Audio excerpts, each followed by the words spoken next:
हर एक ट्रेडर की एक समस्या आज की वीडियो के अंदर हम वो कवर करने वाले हैं। ऐसी प्रॉब्लम जो कि हर एक ट्रेडर जिससे जूझता है और अच्छा खासा लॉस लेकर जाता है। एक ये कहानी है जो स्टार्टिंग में हम एक प्रेजेंट करने वाले आपके सामने, एक छोटा 1 मिनट का शॉर्ट, एंड उस शॉर्ट के माध्यम से बताएगी कि इस वीडियो के अंदर हम क्या सिखाने वाले हैं और उसको समझकर आपको असल में समझ आएगा कि क्या प्रॉब्लम है हर एक ट्रेडर की। तो आइए स्टार्ट करते हैं इस वीडियो को, जिस वीडियो के बाद आप एक ऐसी लाइन में खड़े हो जाओगे जो कि सिर्फ और सिर्फ प्रॉफिटेबल ट्रेडर्स की है।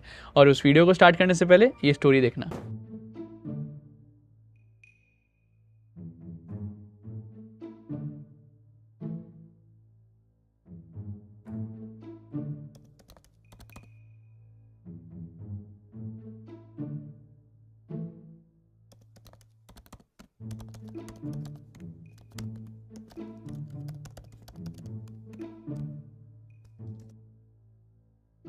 होगा मेरा प्रॉफिट यार। ये अब लग रहा है कि कुछ मैंने हासिल कर लिया है यार। ये तो बढ़िया सिखा दिया यार, लग रहा है मतलब ओ माय गॉड, यहाँ से मार्केट नीचे चली गई और यहाँ से मार्केट ऊपर चली गई। भाई साहब क्या बात है, आज तो भाई पैसा ही पैसा होगा। चलो भाई ट्रेडिंग करते हैं बढ़िया सी। एक और ट्रेड मिला है। ओ अच्छा, यहाँ पर ट्रेड एक्टिवेट हो गया। चलो एक बार ट्रेड करके देखते हैं। 5 minutes later. यार लगता है वो इंडिकेटर ख़राब था, समझ नहीं आया। मेरे को लगता है कि बेस्ट इंडिकेटर मैंने अभी तक यूज़ नहीं करा है। मुझे लगता है 3 इंडिकेटर से क्या होगा, एटलीस्ट 5 इंडिकेटर हो तो बेस्ट रहेगा। एक काम करता हूँ, गूगल पे सर्च करता हूँ, कुछ तो मिलेगा। ये हुई ना बात, best indicator for daily profits. अब अच्छा, मोमेंटम ऑस्किलेटर, ये कुछ अच्छा सा लग रहा है यार। ये हो सकता है इससे पैसा बन जाए। ओके हाँ, ये लग रहा है बढ़िया। अब मेरे को लगता है एक और इंडिकेटर की ज़रूरत है। ठीक है, स्टोकेस्टिक। ओहो, स्टोकेस्टिक बढ़िया लग रहा है। स्टोकेस्टिक बढ़िया लग रहा है। हाँ अब ट्राई करता हूँ। हाँ ओके, यहाँ से ये मार्केट ऊपर गई और ये भी ऊपर है, नीचे है, ये भी नीचे, ये भी नीचे। तो मतलब तीनों जब नीचे आ जाए और ये भी नीचे है तो यहाँ से बाय करना है। ठीक है, तो यार ये वापस नीचे ही है सारे, लगता है मेरे को बाय कर लेना चाहिए। ठीक है चलो बाय करते हैं एक बार। अब यार कितने हो गए, छः इंडिकेटर तो लगाई दी मैंने। अब मेरे को लगता है अब तो प्रॉफिट हो जाना चाहिए। अब भी प्रॉफिट नहीं हुआ तो ऐसा हो ही नहीं सकता यार। 6 इंडिकेटर मेरे को गलत कैसे बता सकते हैं। ठीक है एक बार ट्राई करते हैं। 10 minutes later. यार 6 इंडिकेटर यूज़ कर लिए, उसके बाद भी प्रॉफिट कैसे नहीं हो रहा। मेरे को लगा था मार्केट यहाँ से ऊपर जाएगी और गिर गई। अब यहाँ से मतलब मैंने 6 इंडिकेटर कैसे गलत हो सकते हैं यार, मतलब मैं ऐसी क्या गलती कर रहा हूँ। तो मेरे को लग रहा है कि मैंने यूट्यूब पे देख लिया, गूगल भी देख लिया, और क्या बचा है। मतलब एक काम करता हूँ, भाई को फ़ोन करता हूँ। उसने बोला था कि 1 लाख का प्रॉफिट हुआ था उसको एक बार। ठीक है, तो वो बता रहा था 1 लाख का प्रॉफिट हुआ है। तो एक काम करता हूँ, उससे पूछता हूँ कि वो कौन सी स्ट्रैटेजी यूज़ करता है। चलो एक बार उसको फ़ोन मिलाते हैं। हेलो भाई, यार वो इंडिकेटर तो बता दे यार। वो तो स्ट्रैटेजी बता रहा था ना, बढ़िया सी स्ट्रैटेजी है जिसने तूने 1 लाख रुपए कमाया था। हाँ हाँ हाँ हाँ, 1 लाख कमाया था ना तूने, तो उसके बाद कितना प्रॉफिट कर लिया भाई। क्या रोज़ प्रॉफिट करता है तू उससे? अच्छा, अभी कितना कमा लिया यार? अच्छा कमा लिया क्या, मतलब अच्छा 1.5 लाख हो गया अब तेरे प्रॉफिट। ओके ठीक है, एक काम कर, मेरे को वो इंडिकेटर बताना है यार। मैंने 6 इंडिकेटर यूज़ कर लिया है, प्रॉफिट नहीं हो रहा है यार। एक इंडिकेटर बता दे बस, बढ़िया सा एक स्ट्रैटेजी बता दे। मतलब मैं आज प्रॉफिट करना है यार, मेरे को भी बहुत लॉस हो गया है। ठीक है ब्रो, अच्छा ये वाला इंडिकेटर है, चल ठीक है मैं ट्राई करके देखता हूँ। चलते को कॉल करता हूँ फिर। तो चलो एक बार वापस इंडिकेटर देखता हूँ कि कौन सा इंडिकेटर बोला है भाई ने। अच्छा इस इंडिकेटर से पता चलेगा। यही गलती कर रहा था मैं।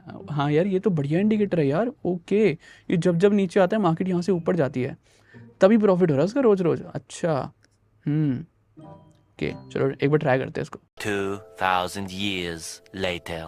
यार मैंने इतने सारे इंडिकेटर यूज़ कर लिए, मेरा प्रॉफिट क्यों नहीं हो रहा है, समझ नहीं आ रहा है यार। अब तो यार इतने सारे इंडिकेटर करने के बाद भी प्रॉफिट क्यों नहीं हो रहा है। इतने सारे तो इंडिकेटर है यार, अब कौन सा इंडिकेटर मिस रह गया है और कितने इंडिकेटर लगेंगे मेरे को प्रॉफिट करवाने में भगवान। हाय गाइस, मैं हूं हर्ष और आज मैं आ गया हूं 100 डेज चैलेंज की एक नई वीडियो के साथ। तो आज की वीडियो के लिए जो टॉपिक है, क्यों हम आज की वीडियो देखने वाले, एक स्टोरी से आपने समझा। हर एक ट्रेडर की ना यही प्रॉब्लम है, इतने सारे इंडिकेटर है, कौन सा इंडिकेटर अच्छा है, लॉस कर कर बैठ जाते हैं, उसके बाद सीखने आते हैं। लेकिन इस स्टेप पर मैं आपको यहीं रोक कर आपको बोलना चाहता हूँ कि बंद कर दो ये सब अगर आप कर रहे थे। ठीक है, अब एक नई जर्नी स्टार्ट करते हैं मेरे साथ।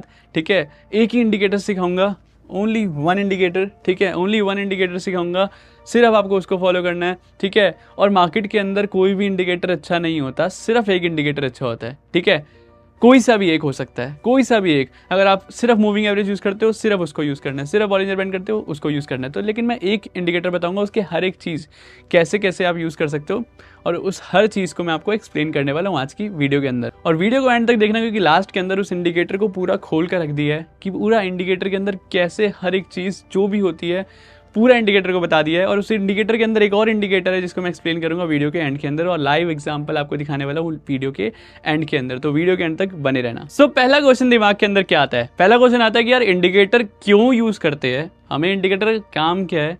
हम तो भाई प्राइस एक्शन कर सकते हैं या फिर हम कुछ भी कर सकते हैं, लेकिन इंडिकेटर ही क्यों करना है?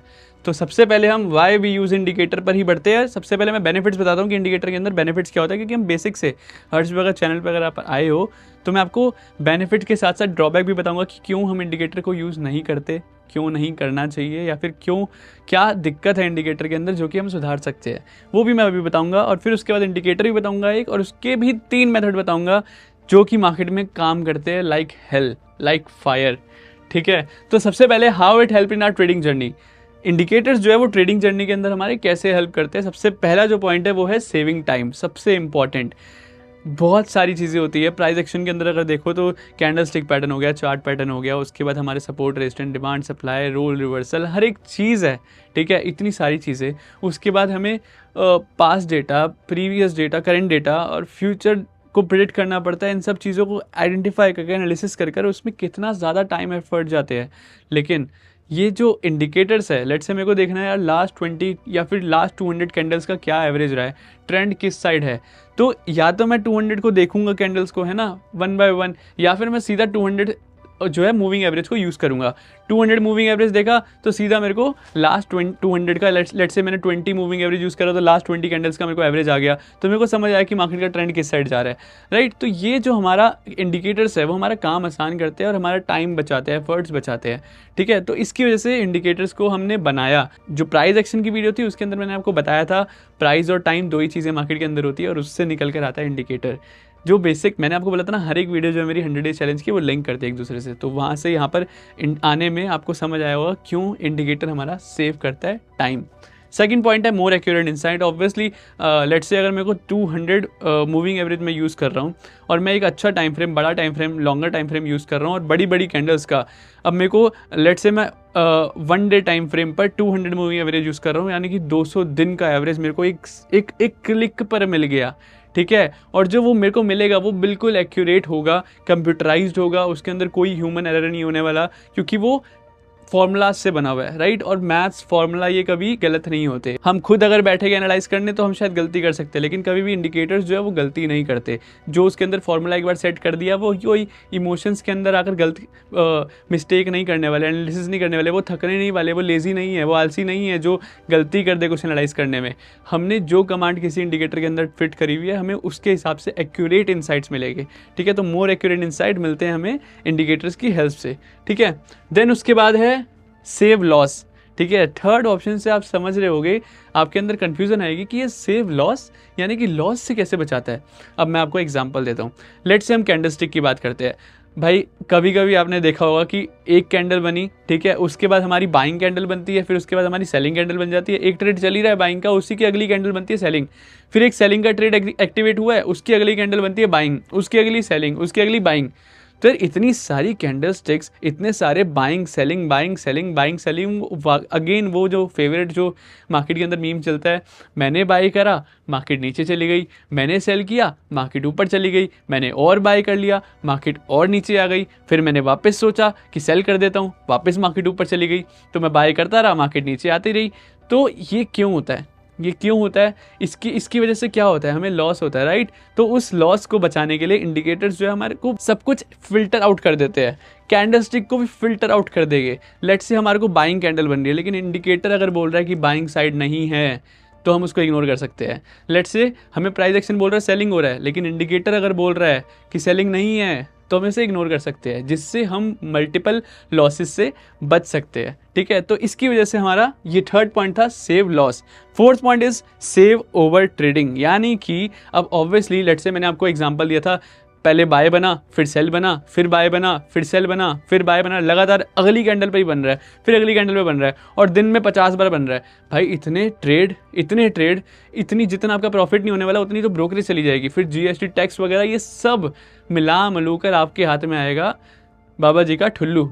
ठीक है, तो अगर बाबा जी का ठुल्लू नहीं चाहिए तो हम वापस आते हैं टॉपिक पर कि why indicator save over trading. अब ऑब्वियसली अगर आप किसी एक इंडिकेटर को यूज़ करते हो और उसके अंदर आपकी एक स्ट्रैटेजी है कि मेरा इंडिकेटर के अंदर अगर लेट से 20-40 मूविंग एवरेज है, 20 मूविंग एवरेज 40 को नीचे से क्रॉस करेगी तो मैं बाय करूंगा, ऊपर से क्रॉस करेगी तो मैं सेल करूंगा। अब ऑब्वियसली वो क्रॉस होने में टाइम तो लगेगा ना। अब ऐसा तो नहीं है आप बीच के अंदर कहीं पर भी कैंडल बन रही है तो आप बाय कर रहे हो, नहीं। जब तक आपका वो इंडिकेटर जो है वो आपको स्ट्रैटेजी नहीं देगा, जब आपका एंट्री नहीं देगा, तब तक आप एंटर नहीं करने वाले, राइट। तो हमारे को ना एक जो नॉइस है, मल्टीपल ट्रेड्स बार बार ले रहे हैं, तो दिन के अंदर मुश्किल से अगर 5 मिनट या 15 मिनट पे करते हो तो मुश्किल से 1 या 2 या 3 ट्रेड आएंगे, दैट्स इट। तो मल्टीपल ट्रेड्स आएंगे नहीं, आपके पास 50-60 ट्रेड आएंगे नहीं, जिसकी वजह से आप ओवर ट्रेडिंग से बच जाओगे। उसके बाद आइडेंटिफाई ट्रेंड। ऑब्वियसली मैंने ट्रेंड वाली वीडियो के अंदर बताया था कि जो इंडिकेटर्स होते हैं वो हमारे को ट्रेंड आइडेंटिफाई करने में हेल्प करते हैं। लेट से 200 मूविंग एवरेज हो गई या फिर बॉलिंजर बैंड हो गया, ये सारी चीज़ें जो हमें ट्रेंड आइडेंटिफाई करने में हेल्प करता है। And the last point is identify volatility. अब लास्ट वॉलेटिलिटी की वीडियो थी, जाकर देखना, मैं यहाँ पर लगा दूंगा। बहुत इंपॉर्टेंट टॉपिक है वॉलेटिलिटी। मार्केट के अंदर वॉलेटाइल जब मार्केट होगी ना तब प्रीमियम ज़्यादा होता है। जब मार्केट वॉलेटाइल नहीं है, वॉल्यूम बिल्कुल गिर चुकी है, ठीक है, तब जो है वॉलेटिलिटी मार्केट में नहीं है तो प्रीमियम का जो प्राइस है वो कम हो जाता है। लेकिन हम कैसे पता लगाएं कि मार्केट के अंदर वॉलेटिलिटी है या फिर कब आएगी या फिर कब नहीं आएगी? और ये हम हेल्प कर सकते हैं इंडिकेटर से। इंडिकेटर की हेल्प लेकर हम जान सकते हैं कि मार्केट के अंदर वॉलेटाइल मार्केट है अभी या फिर नहीं है, और वो भी सिंगल क्लिक पर, जिसकी वजह से हमारा टाइम बचता है, मोर एक्यूरेट इंसाइट मिलती है, ट्रेंड मिलता है, सेव करता है ओवर ट्रेडिंग से, लॉस से बचाता है। जस्ट बिकॉज हमें वॉलेटिलिटी पता है तो हमें हर एक चीज़ पता है, और ये सारे बेनिफिट्स मिलते हैं जो कि आज का हमारा टॉपिक है इंडिकेटर्स से सीखने में। और ये सारी चीज़ें कैसे कर सकते हैं हम, वो आज मैं आपको सिखाने भी वाला हूँ। वीडियो को एंड तक ज़रूर देखना, क्योंकि लास्ट में दिखाऊंगा, क्योंकि हम पहले स्टार्टिंग में बेसिक डिस्कस करते हैं हर वीडियो के, और लास्ट के अंदर मैं कुछ ऐसा बताकर जाऊँगा जो कि ऑब्वियसली आपके लिए बहुत अमेजिंग रहने वाला है, बहुत अच्छी चीज़ सीख कर जाने वाले हो। और मैं इसलिए बता रहा हूँ क्योंकि जब मैं 300 करोड़ या फिर 800 करोड़, मेरा एक फ्रेंड है, उसने वो 800 करोड़ का फंड मैनेज करता है, उसने मेरे को बताया, वो CMT एक्चुअली, जॉन बॉलिंजर जो है, जिन्होंने बॉलिंजर बैंड बनाया, तो वो CMTs जो होते हैं ना, वो एक हाई क्लास जो एजुकेशन होती है, वहाँ पर एक मीटिंग्स होती है उनकी CMT की, तो वहाँ पर आए थे एज अ गेस्ट, ठीक है। तो वहाँ पर वो उनसे मिले, तो वहाँ पर मिलने के बाद उनसे बात हुई तो समझ आया कि जो इंडिकेटर मैं आज आपको सिखाने वाला हूँ उसको असल में यूज़ कैसे करते हैं। तो जो क्रिएटर है वो आपको खुद बताएगा, अगर मैंने लेट से कोई इंडिकेटर बनाया और मैं आपको वो बताऊं कि उसका सीक्रेट क्या है, क्यों मैं उसको इंडिकेटर को बनाया, तो ऑब्वियसली आप उसको बेटर यूज़ कर पाओगे। और वही बेटर यूज़ जो मैंने उससे समझा वही मैं आपको आज सिखाने वाला हूँ। तो वीडियो को इसलिए मैं बोल रहा हूँ एंड तक देखना, ठीक है।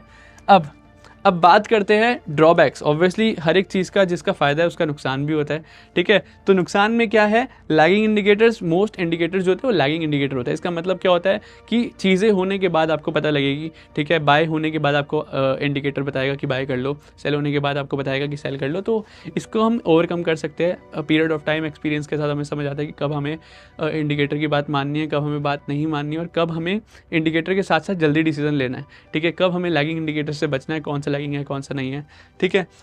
फेक ट्रेड्स भी देता है इंडिकेटर्स। लेट से मैंने आपको बोला ना कि एक कैंडल बन रही है, फिर उसके बाद वापस अगेन कैंडल बन रही है, फिर वापस अगेन कैंडल बन रही है, वैसे ही जो इंडिकेटर्स है वो भी 20-40 मूविंग एवरेज को क्रॉस कर रहा है, फिर अगेन वापस क्रॉस कर देता है ना। तो फेक ट्रेड्स भी दे सकता है। तो फेक ट्रेड्स से भी ये एक ड्रॉबैक है जिससे हमें बचा जा सकता है। ईजी है, कोई मुश्किल नहीं है। एक्सपीरियंस के साथ, टाइम के साथ हमें चीज़ें आती है। जब हम प्रैक्टिस करते हैं एक स्ट्रैटेजी के ऊपर तो हमें समझ आता है कि हमें कब ट्रेड लेना और कब हमें ट्रेड लेना है। लेट से हमें 20-40 मूविंग एवरेज को यूज़ कर रहे हैं तो उसके साथ हमें 2-3-4-5 चीज़ें ऐड करनी पड़ती है। प्राइस एक्शन ऐड कर दिया, ट्रेंड ऐड कर दिया, वोलेटिलिटी ऐड कर दी, वॉल्यूम ऐड कर दिया। फिर समझ आया कि अच्छा इसको निकालो, इसको निकालो, इसको डालो, इसको निकालो, तो समझ आता है कि कब 20-40 के क्रॉसओवर पे हमें ट्रेड लेना और कब हमें नहीं लेना। तो इन दोनों चीज़ों से हम बचा जा सकता है। With a period of time, with experience, with practice you can overcome this problems. तो अब जिस इंडिकेटर का आपको इंतजार था वो एक इंडिकेटर है बॉलिंजर बैंड। जैसे कि मैंने आपको हिंट दे भी दिया था, CMT की मीटिंग थी, जॉन बॉलिंजर आए थे। John Bollinger is the creator of Bollinger band, और उन्होंने बताया कि इसको किस तरह से यूज़ कर सकते हैं। और वही मैं आपके साथ, जो मेरे को उसने बताया दोस्त ने, वही मैं आपको आज शेयर करने वाला हूँ, ठीक है। तो बहुत इंसाइटफुल वीडियो रहने वाली है आज की, ठीक है। और अब बढ़ते हैं इसके कॉन्सेप्ट्स पे सिर्फ 3 कॉन्सेप्ट सिखाऊंगा, बॉलिंजर बैंड को असल में यूज़ कैसे करते हैं। ठीक है, बॉलिंजर बैंड बना क्यों था, पहले उन्होंने जो बताया वो मैं आपको शेयर करने की कोशिश करता हूँ। बॉलिंजर बैंड इसलिए बना था समझने के लिए कि मार्केट के अंदर जो है वॉल्यूम किस साइड आएगी, वॉल्यूम स्पाइक्स। ठीक है, वॉल्यूम जानने के लिए कि मार्केट के अंदर जब भी ऐसा होगा ना तो एक अच्छी खासी वॉल्यूम आएगी, मार्केट में प्लेयर सेंटर होएंगे। ठीक है, तो वॉल्यूम जानने के लिए जो बॉलिंजर बैंड मेन फाउंड हुआ था कि भाई मुझे जानना है कि जो बड़ा बिग मूव आएगा वो कब आए, कैसे मैं प्रेडिक्ट कर सकता हूँ बिग मूव जो है वो आने वाला है। ठीक है, तो वो प्रेडिक्शन कैसे कर सकते हैं बॉलिंजर बैंड के साथ, वो उसको हम एक प्रो की तरह कैसे यूज़ कर सकते हैं जैसे बड़े प्लेयर्स यूज़ करते हैं, वो मैं आपको आज सिखाने वाला हूँ बॉलिंजर बैंड के कॉन्सेप्ट्स के साथ। तो सबसे पहले एक बेसिक कॉन्सेप्ट के साथ चलते हैं, वाइड कॉन्सेप्ट। वाइड कॉन्सेप्ट के अंदर क्या होता है, ये बॉलिंजर बैंड है, लेट्स से बॉलिंजर बैंड के अंदर ना 3 लाइन्स होती है, एक अपर लाइन, एक मिडल लाइन, एक एंड लोअर लाइन। और जो मिडल लाइन होती है वो 20 SM में होती है एक्चुअली।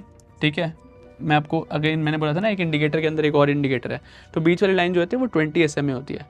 मैं इसको हटा देता हूँ, कन्फ्यूज़न ना हो आपको। ठीक है, तो बॉलिंजर बैंड की ये 3 लाइन होती है, इसको मैं लाइव भी जाकर दिखाऊंगा, डोंट वरी अबाउट दैट। तो कहा जाता है कि जब ये लाइंस ऐसे वाइड हो ना, जब वाइड लाइन हो, स्ट्रेट हो, ठीक है, स्ट्रेट और दूसरा भी एक हो सकता है, एक तो स्ट्रेट हो गई, ठीक है, एक स्ट्रेट है, दोनों लाइन जो लोअर और अपर लाइन है वो स्ट्रेट है। ठीक है, wide concept and this one is straight. ठीक है, ये स्ट्रेट है। तो जब ये स्ट्रेट लाइन हो तो कहते हैं कि जो मार्केट के अंदर जो मार्केट चलेगी ना ऐसे ही लाइन में चलेगी, ऊपर नीचे, यानी कि अगर मार्केट यहाँ है तो पहले ऊपर जाएगी, फिर नीचे जाएगी, लोअर लाइन पे आएगी, फिर यहीं से बाउंस बैक होएगी, फिर अपर लाइन पे आएगी, फिर यहीं से बाउंस बैक होएगी, फिर लोअर लाइन पे आएगी, फिर यहीं से बाउंस बैक होएगी।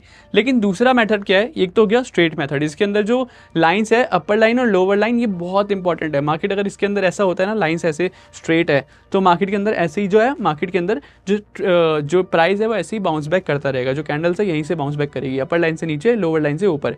तो हम यहाँ पर सेल का सोच सकते हैं, यहाँ पर हम बाय का सोच सकते हैं। ठीक है, अब सेकंड क्या हो गया, अगर ये स्ट्रेट नहीं है, लेट्स से ये क्या है, लाइंस ऐसे है कि एक नीचे जा रही है, दूसरी भी नीचे जा रही है, तीसरी भी नीचे जा रही है।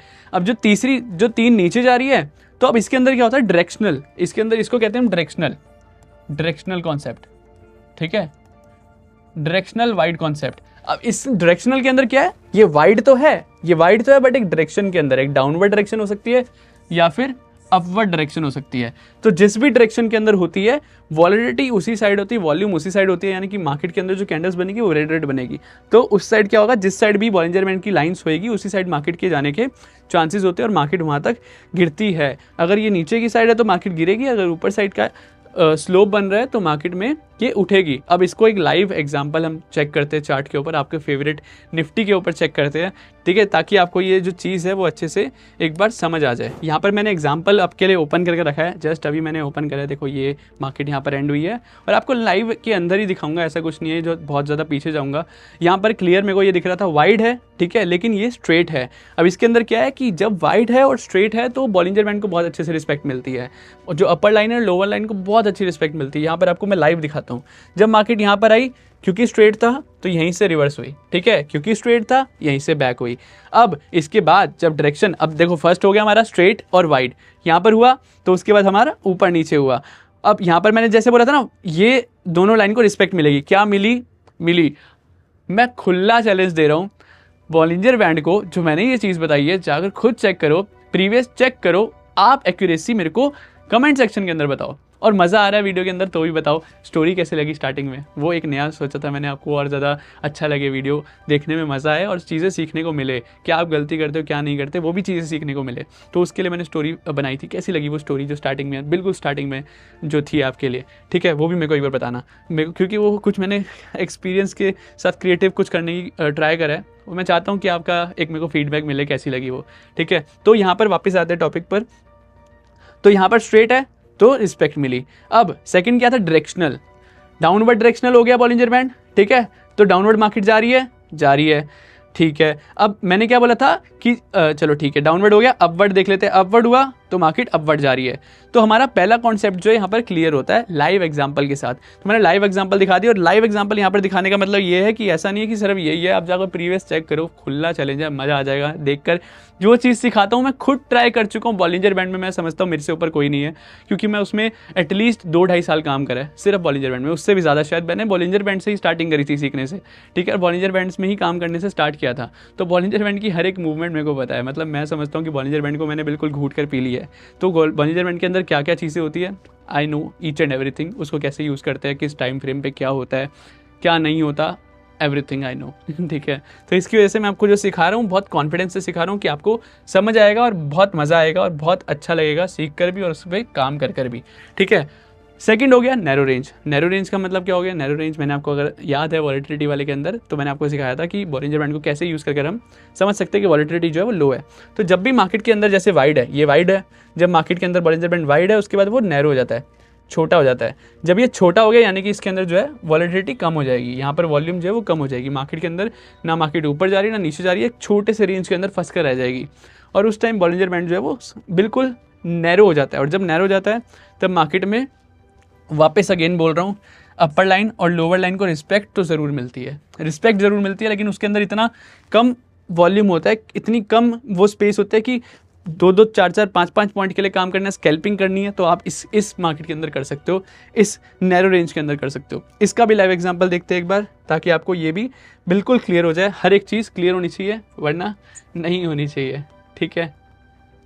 चलो ये देखो, मार्केट अपर रेंज में थी, मार्केट वाइड थी, एक अपर रेंज में थी तो मार्केट ऊपर जा रही थी, वाइड थी इसलिए वॉल्यूम ज़्यादा था, इसलिए अच्छी एक वॉल्यूम के साथ ऊपर जा रही थी। उसके बाद क्या हुआ, मार्केट एक नैरो हो गई। नैरो हो गई तो देखो कितनी छोटी छोटी, पहले देखो कितनी बड़ी बड़ी कैंडल्स बन रही थी, ठीक है, उसके बाद कितनी छोटी छोटी छोटी छोटी कैंडल, बिल्कुल सीधा सीधा सीधा सीधा सीधा एक कैंडल्स बन रही है छोटी छोटी, ठीक है।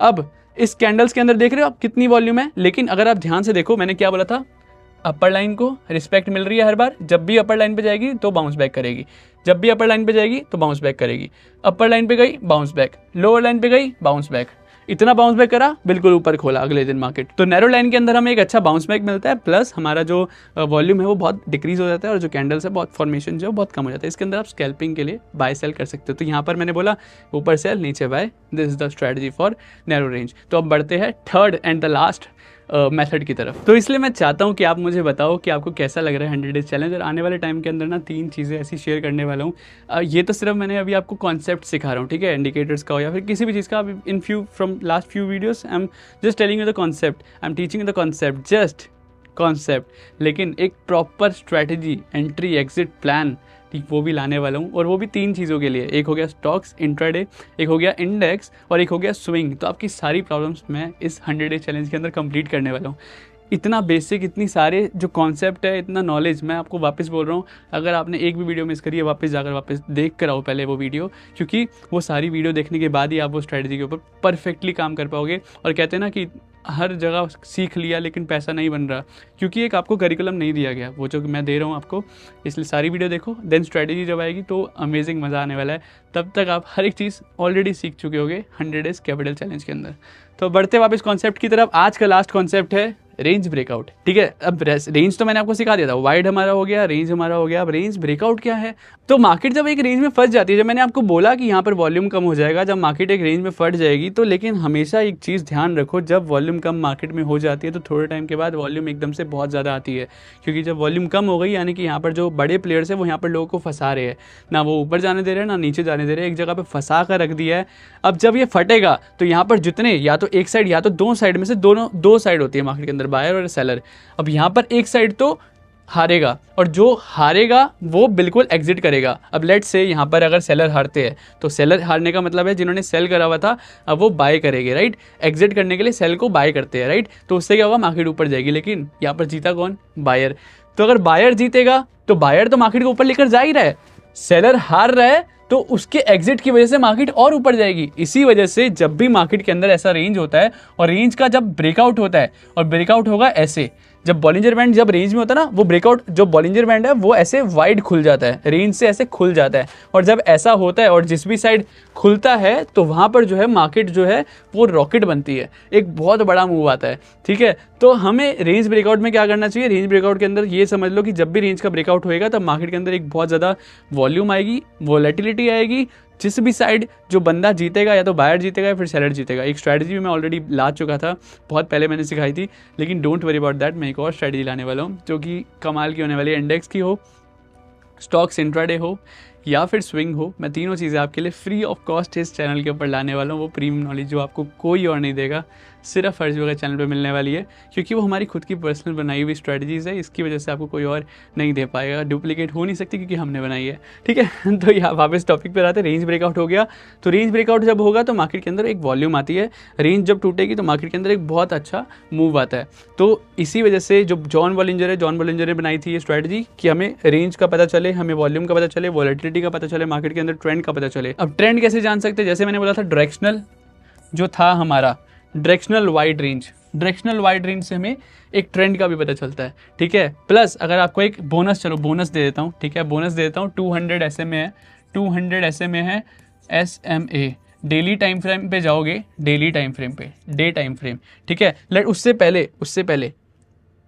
उससे पहले मैं आपको इसका एग्जांपल भी दिखा देता हूँ जो मैंने आपको अभी सिखाया। नैरो रेंज टूटती है तो मार्केट के अंदर एक बड़ा मूव आता है, ठीक है। अभी नैरो रेंज बनी थी यहाँ पर, ठीक है, जब मैंने आपको बोला कि मार्केट जो है वो रेंज में, नैरो रेंज बनी थी, यहाँ से नैरो रेंज टूटा और यहाँ पर सेलर्स जो है वो जीत गए और यहाँ पर मार्केट को नीचे ले गए, ठीक है। अब इससे पहले कहाँ बनी थी नैरो रेंज, इससे पहले मार्केट में नैरो रेंज यहाँ बनी थी, देखो यहाँ पर नैरो रेंज बनी, नैरो रेंज टूटी, यहाँ से मार्केट को, क्योंकि मार्केट में ये गैप अप हुआ था, इसकी वजह से मार्केट को पूरा नीचे गिराया गया और जिस साइड भी मार्केट गिरी उस साइड पूरा मार्केट को एकदम से, देखो वॉल्यूम कितना ज़्यादा आ गया। जब मार्केट रेंज में थी इतनी छोटी छोटी कैंडल बननी थी, लेकिन जैसे ही ये रेंज टूटी तो इतनी बड़ी बड़ी कैंडल्स बनने लगी। और उसके बाद तो मार्केट जब तक ये वाइड रहेगा, जब तक बॉलिंजर बैंड वाइड रहेगा तब तक मार्केट के अंदर बड़ी बड़ी कैंडल्स बनेगी। और जब ये जैसे जैसे स्मॉल होता रहेगा वैसे जो कैंडल का साइज़ है वो कम होता रहेगा, यानी कि वॉल्यूम और वॉलेटिलिटी कम होती रहेगी। अब यहाँ से मैंने यहाँ पर दिखाया ना, मैंने वॉल्यूम की बात करी, तो अब नीचे भी देख लेते हैं। मैंने बोला जैसे जैसे वो कम होगा वॉल्यूम जो है वो कम होएगी, और जैसे जैसे वाइड होगा वॉल्यूम जो है बढ़ जाएगी। अब इसको हम वॉल्यूम के साथ देखते हैं, बड़ी वाइड है, वॉल्यूम बढ़ रही है, जैसे जैसे वो स्मॉल हो रहा है वॉल्यूम कम हो रही है, और जब ये स्मॉल हो गया तो यहाँ पर देखोगे तो वॉल्यूम है ही नहीं। अब यहाँ पर जब वाइड था तो अगेन यहाँ पर वॉल्यूम आई, ठीक है।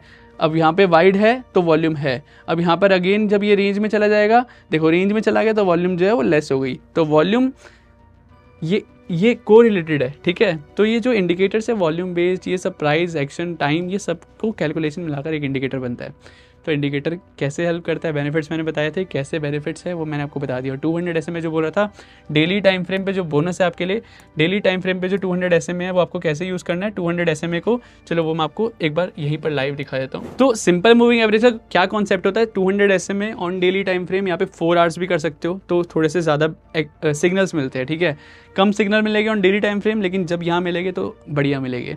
तो 200 बस ट्रेंड जानने के लिए, सिर्फ ट्रेंड जानने के लिए मैं इंडिकेटर बता रहा हूँ, कोई एंट्री एग्जिट नहीं। अगर ये 200 SMA के अगर मार्केट ऊपर है तो मार्केट अप ट्रेंड के अंदर है, लेकिन अगर ये 200 SMA के नीचे है तो मार्केट के अंदर जो ट्रेंड है वो डाउन साइड का ट्रेंड है। तो हमेशा देखो यहाँ पर खुद ही देख लो आप, और जब जब मार्केट इस 200 के ऊपर आएगी तो करेक्शन अगर लेती है तो यहाँ से बाउंस बैक जो है बहुत हमेशा अच्छा आता है और हेल्दी बाउंस बैक आता है। तो हम यहाँ पर बाउंस बैक के लिए भी गेम खेल सकते हैं, प्लस हम यहाँ पर क्या कर सकते हैं, हम यहाँ पर ट्रेंड को भी जान सकते हैं सिर्फ और सिर्फ 200 SMA से। अब यहाँ पर देखोगे नीचे है मार्केट तो डाउन ट्रेंड है, जब यहाँ पर मार्केट ने ब्रेकआउट दिया और यहाँ पर सपोर्ट लिया तो यहाँ से बाउंस बैक, एंड वापस सपोर्ट लिया, वापस बाउंस बैक। अब इसको तोड़ा तो यहाँ पर मार्केट में डाउन ट्रेंड स्टार्ट हो गया, और जब जब सपोर्ट लिया तब तक मार्केट नीचे गई। अब यहाँ पर इसको तोड़ा तो मार्केट अब ये अच्छा मूव देगी। तो आपको मैंने आज बहुत सारी चीज़ें सिखाई है, आपको कैसी लगी आज की वीडियो आप मुझे बताओ, और रेडी रहो next video next Friday at 7 PM। और आज की वीडियो कैसी लगी आप मुझे बताओ, मज़ा आया, येस लिखो अगर आपको मज़ा आया। मिलते हैं नेक्स्ट वीडियो में, thank you so much guys.